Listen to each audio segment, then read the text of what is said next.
नमस्कार, बंजारा बीट्स में आपका स्वागत है। मैं हूं ज्योति प्रकाश खरे। आज हम आपको एक ऐसी शख्सियत से मिलाने वाले हैं जिन्होंने अपने जीवन काल में अपनी देहदान की घोषणा की है। चलिए मिलते हैं रंजना शर्मा जी से। नमस्कार शर्मा जी। नमस्कार सर, आप सभी को नमस्कार। रंजना जी, जैसा कि हमने उल्लेख किया कि आपने बहुत बड़ा निर्णय लिया, इसके बारे में तो मैं आपसे बात करूंगा ही। आप अपने बारे में बताइए कि आप कहाँ की रहने वाली हैं और आपकी एजुकेशन वगैरह कहाँ हुई? जी, मैं रंजना शर्मा।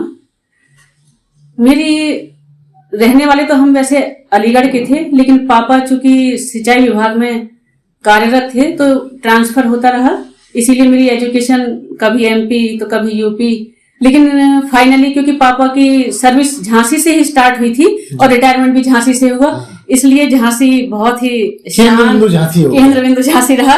तो हम लोग कहाँ तक रही आपकी क्वालिफिकेशन? जी, मैं एमए बीएड हूँ।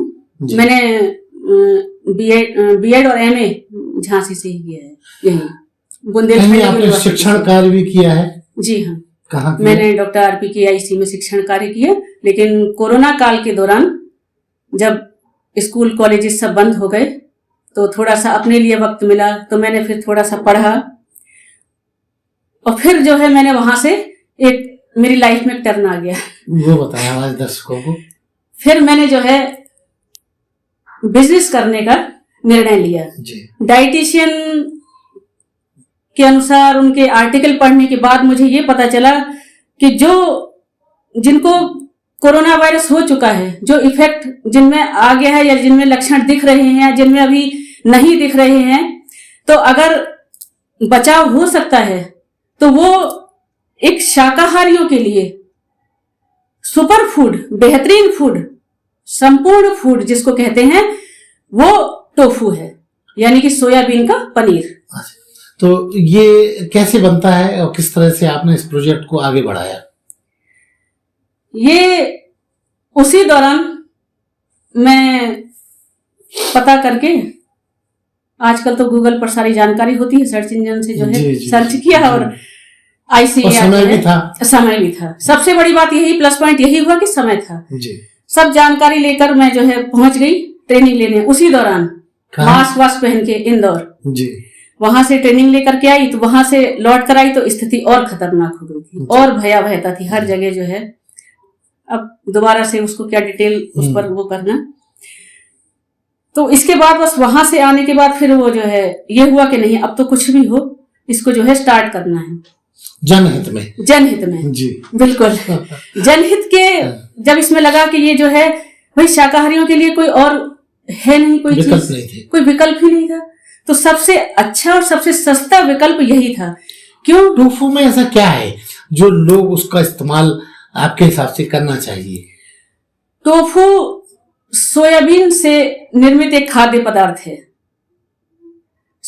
इसको जो है पनीर का विकल्प कह सकते हैं, सोया पनीर को, जो आपका जो एनिमल से दूध से जो है पनीर बनता है, उसका एक अच्छा सबसे सस्ता विकल्प है ये।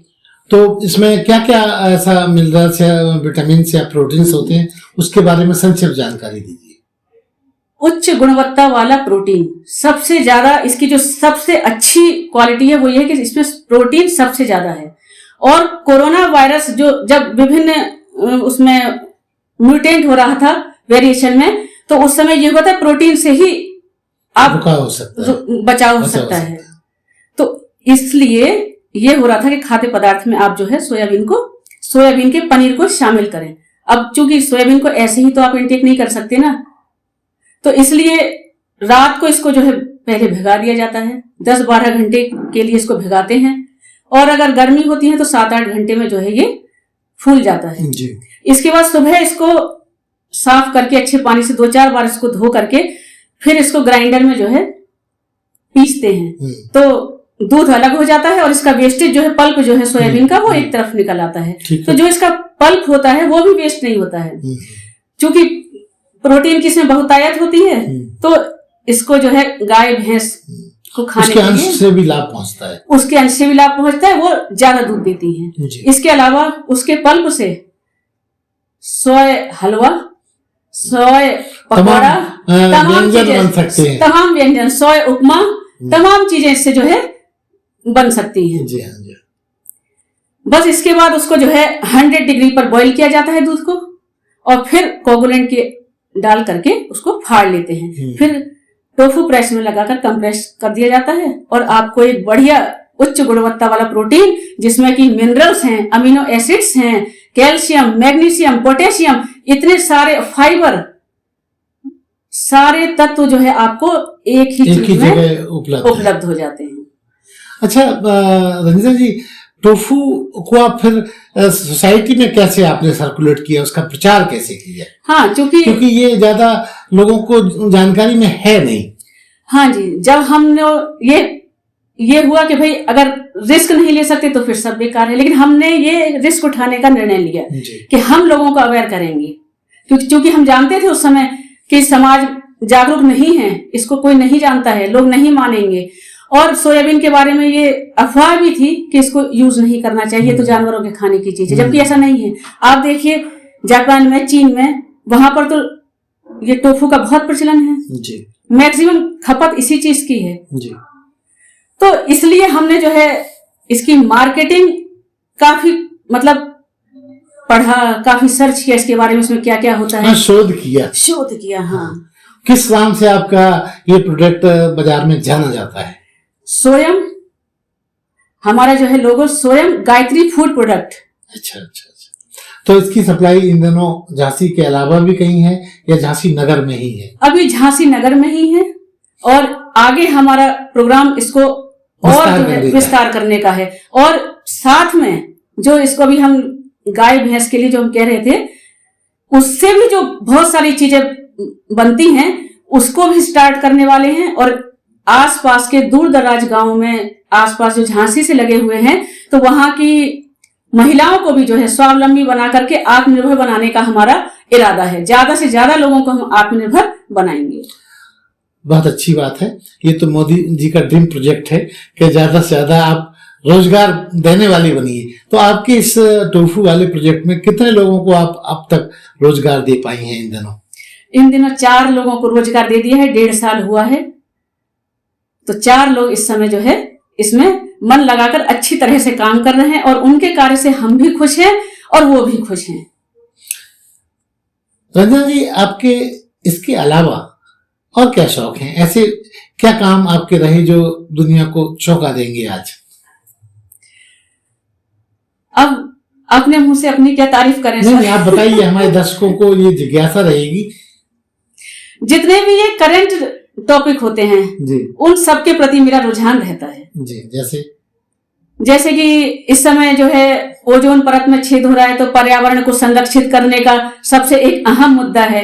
दूसरा, जो कचरे का जो है अपशिष्ट जो निकलता है, इसको जो है से इसको कैसे हम लोग इससे कंपोस्ट बना सकते हैं, या ये किस और काम आ सकता है, तो और कम से कम कचरा कैसे निकलेगा, और ई कचरे को हमें कहाँ पर कैसे डिस्पोज, मतलब इन सब जितने भी ये करंट वो होते हैं, जिससे कि हमारे समाज को लाभान्वित हो, समाज लाभान्वित हो, तभी तो हम लाभान्वित हैं। बिल्कुल ठीक।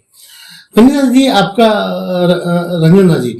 जी, आपने बताया था बातचीत के दौरान कि आपको मोदी जी से भी संवाद करने का मौका मिला, वो क्या मुद्दा था? हाँ जी, ऑनलाइन। अब मोदी जी जो है हमारे प्राइम मिनिस्टर मोदी जी हम सबकी जो है शान है, सबको आप खुद भी व्यस्त रहते हैं, हम सबको भी व्यस्त रखते हैं। तो उनकी जो है परीक्षा पे चर्चा, जब भी परीक्षाएं आती हैं, बोर्ड परीक्षाएं 10th 12th ICSE, उस पर वो दिशा ज्ञान देते हैं, तो उसको मैं सुनती हूँ, राय भी वो मांग लेते हैं जी। तो जब भी होता है 2-3 साल से जब से भी हुआ है, मैं उसमें हमेशा पार्टिसिपेट करती हूँ। कितने बार आपको उस मीटिंग में शरीक होने का मौका मिला? एक बार, सिर्फ एक बार। अच्छा जी। आपके बारे में ये भी बताया गया कि आप जो है जब आप शिक्षण काल में आप राजेंद्र प्रसाद में पढ़ाती थी, तो बहुत सारी बेटियों को जो आर्थिक रूप से विपन्न थी, परेशान थी, उनको आपने मदद भी की, वो क्या था? जी, ऐसा है कि सरकारी स्कूलों में देखिए हर कोई तो नहीं, मतलब गरीब बच्चे जो होते हैं, जो आर्थिक रूप से कमजोर होते हैं, वही बच्चे आते हैं। तो इस नाते जो बच्चे जैसे अब क्लास में जैसे 30, 35, 40 बच्चे होते हैं, तो सब पर, हर बच्चे पर पर्टिकुलर ध्यान देना मुमकिन नहीं हो पाता, मुश्किल होता है। तो ऐसे जो बच्चे ज्यादा कमजोर होते थे, उनको मैं स्कूल के बाद बुला लेती थी। अच्छा। कि आप जो है बच्चों पढ़ो, पढ़ने आओ, उसकी चिंता मत करो, कोई फीस नहीं है। तो इस तरह आपने कितने बच्चों को अब तक ये जज्बे के साथ उन्हें तैयार किया होगा, कुछ आइडिया दीजिए। इसका सर कोई आइडिया नहीं है। तो आपके बनाए हुए या बढ़ाए हुए बच्चे इन दिनों कहाँ आए, कुछ आपको जानकारी है उनके बारे में? हाँ जी, जो है कुछ तो होम मेकर हो गए हैं और कुछ जो है नौकरी कर रहे हैं, कुछ व्यवसाय भी कर रहे हैं।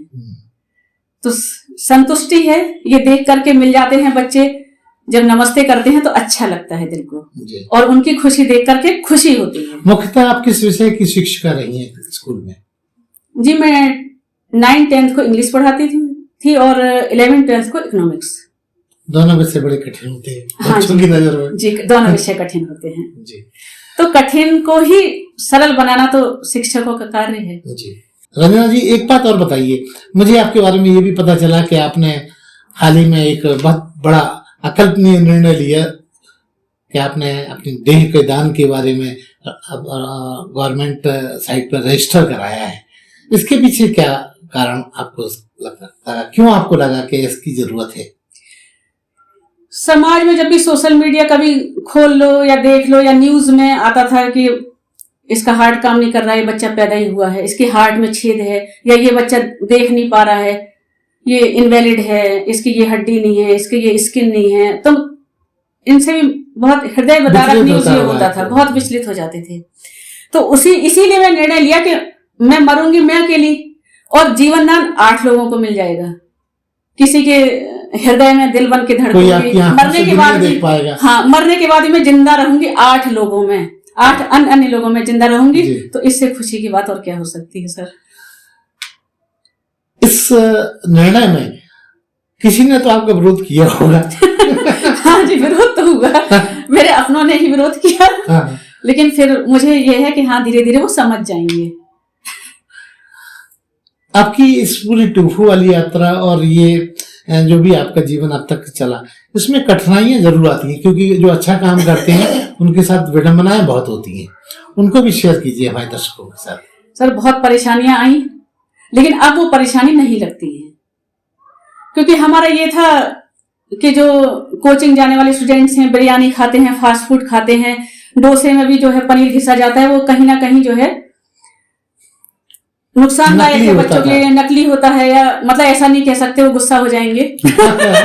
इसलिए इसको ऐसे नहीं कह सकते हम लोग। तो वो ये था, स्वास्थ्यवर्धक नहीं होता है। हाँ, ऐसे कह सकते हैं। हाँ, ऐसा उनको अब अच्छा लगेगा। हाँ। भाई कि किसी को क्यों नाराज करें, उनका व्यवसाय है, ठीक है।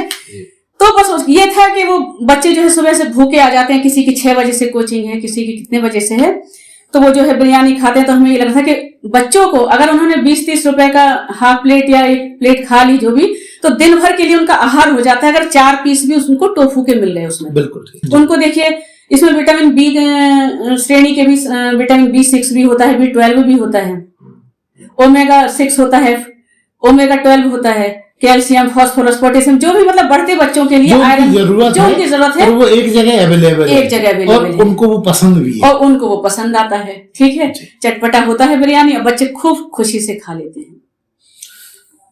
रंजना जी, अब अगर आपसे पूछा जाए कि अब आपके आगामी नए प्रोजेक्ट्स क्या हैं जो धमाकेदार हो सकते हैं?